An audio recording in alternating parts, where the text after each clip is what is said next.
as of the last few days, how long has this been going on, by the way? You've been stuck here, how many days exactly? It has been last Sunday that we requested as Sea-Watch 3, just as usual through our agent, for permission to leave the port.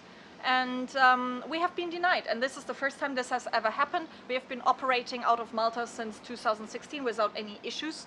And yeah, we've been surprised to find that apparently we are under investigation. We have then requested what type of investigation and on which legal grounds we are held here. We haven't received any reply as to the law which is actually applied here. So this type of investigation has been announced, but so far has not really been carried out. We had visits from Transport Malta, but they only requested some copies of certificates, which we have provided them. They also have been in the previous years, they sometimes have been here on board and has never caused any issue. So we have provided them documents, and so far no investigation has actually happened.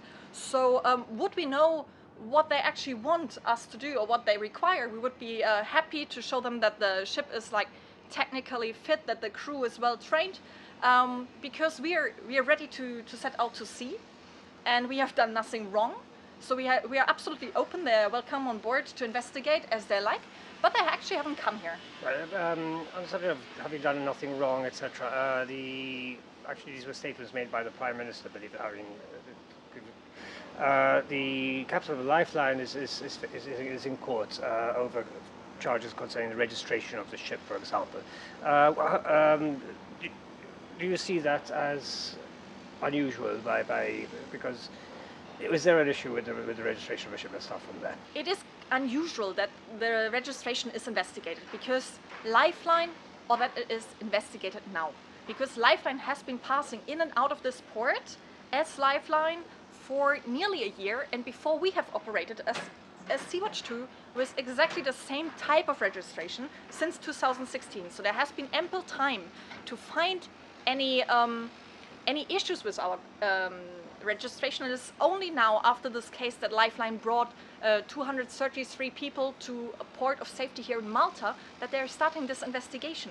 So it strikes me as fairly odd, because they knew exactly what we are doing since 2 years, and it's only now that they start this investigation, and to me is clearly politically motivated.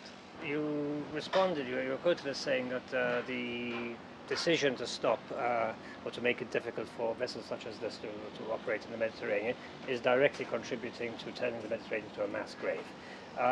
Could you expand on that? You've obviously encountered a lot of situations at sea. What is the consequence of not allowing NGO vessels to operate right now? Well, at the moment in the search and rescue zone, there is no civilian vessels at this point, and we follow the news closely of the different organizations like the UNHCR, like the IOM, who are monitoring the situation and who keep track of the movements of people. And we know that in the past 2 weeks since Lifeline arrived here, and the past 10 days, there have been hundreds of deaths in this zone, and that is due to the fact that there is no ships there which can rescue them. So the decision to keep us here in port has directly led to the deaths of people at sea. I quote from an interview with Maria Pisani, Dr. Maria Pisani, who lectures at the university and is of the Integra Foundation. She's quite forcefully said that in the final analysis, the European Union's final solution is to let them drown after a number of other policies have not worked. Would you agree with that? Do you think there's a kind of deliberate attempt to deter people from making that crossing by making it as dangerous as possible? Yeah. Yes, there definitely is a choice to turn a blind eye, and that choice has been made as early as 2016. And there's even more than that. There's active support, funding and training for the so-called Libyan Coast Guard to hold back people in Libya.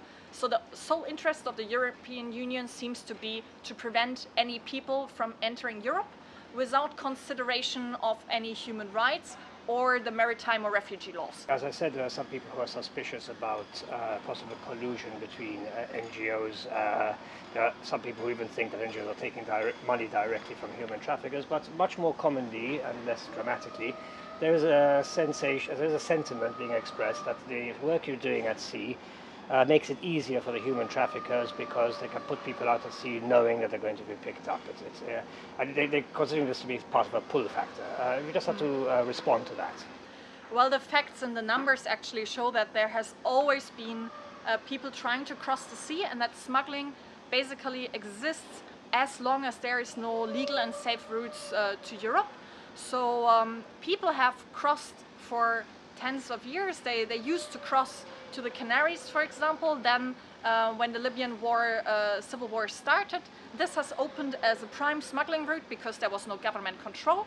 And smugglers just make money out of people. They never cared if there's anyone to rescue or not.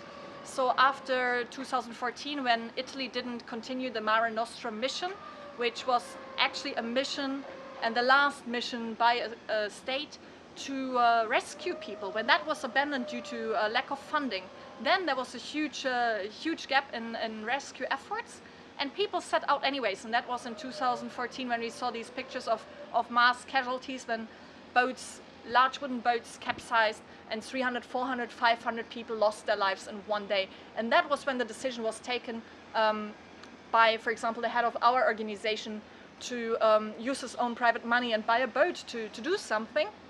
So NGO vessels actually came in when the governments, when the EU, when Italy abandoned this rescue zone. In the meantime, the EU has just adopted a resolution or a plan, a 10-point plan, which seems to focus mainly on containment, as you said earlier, on keeping people from actually leaving. From a point of view, from a humanitarian point of view, people rescuing people at sea, what can you tell me about the priorities of the EU plan? Well, the priorities of the EU clearly seem to be restricting migration by any means possible. There's absolutely no focus on refugee rights or on human rights.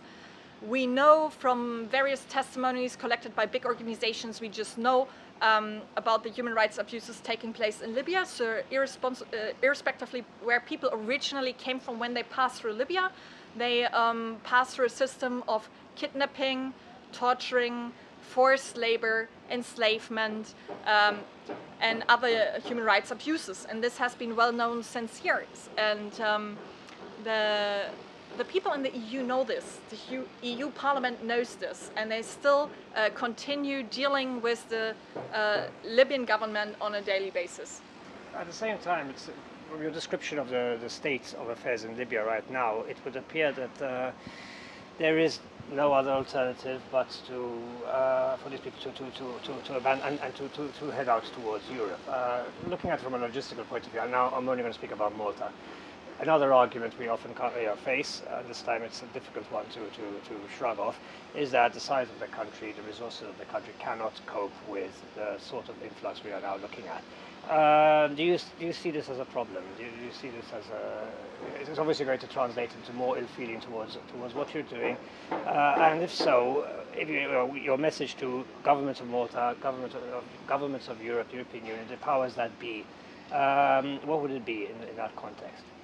Well, I clearly understand, we clearly understand that for Malta it would be very hard to receive as many refugees, for example, as Italy has received.